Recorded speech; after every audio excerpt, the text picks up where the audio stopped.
I'm on record saying I hate blanket advice, but I will say this person needs to figure out what their goals are and what their specific success metrics are. What are the things that they're going to track that equal success to them?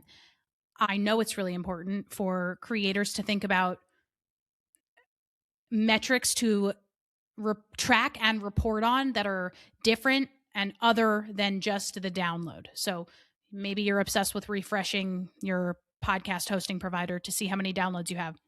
It's not telling the full story. Try to figure out some other things that you like to track. There could be a lot of things that you like to track. One could be your listen through rate. Another thing could be comments that you receive on Spotify. Another thing could be website traffic. Does it go up after you release an episode?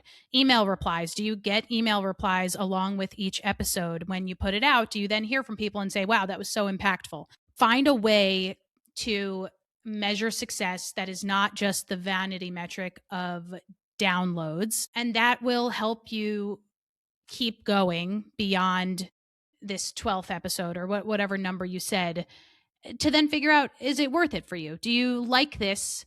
Is it having the intended effect on you, but also on your audience? Lauren? I'm obsessed with that because, yeah, this industry is so obsessed with download numbers, and it's It's only so part of the embarrassing. story.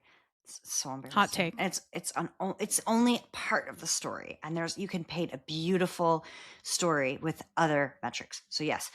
But I would also say everyone should do that. It doesn't matter. And mine's very specific, but literally just start setting up promo swaps. If you could do one thing, go to other shows, find shows that are similar to yours. Maybe you ask your audience. Maybe you go to rephonic.com/graph, find out where your audience is, reach out to those shows and say, do you want to do a promo swap with me?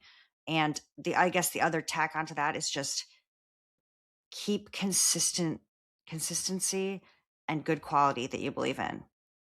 Stick with it because it takes a long time to do it right. And I think a lot of people hear promo swap or they look up a definition of promo swap and they think that's not for me.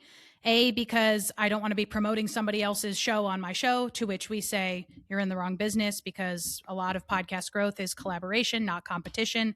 Think about your potential collaborators. They're not your competition. You have the audience that they want. They have the audience that you want. You can find each other's audience in each other's conversations. But I also want to impress upon people that promo swaps don't have to sound just like, before we get to this week's episode, let me tell you about another show that listeners of this show will probably enjoy because you like conversations about farming and we're a podcast about agriculture. No, it can be much more natural. You can negotiate all of these things. They can be 30 seconds long. They can be 50 seconds long, 15 seconds long. They could be 5 minutes long, where it's just a natural conversation about a discussion that you had on your podcast, but they're talking about it on theirs.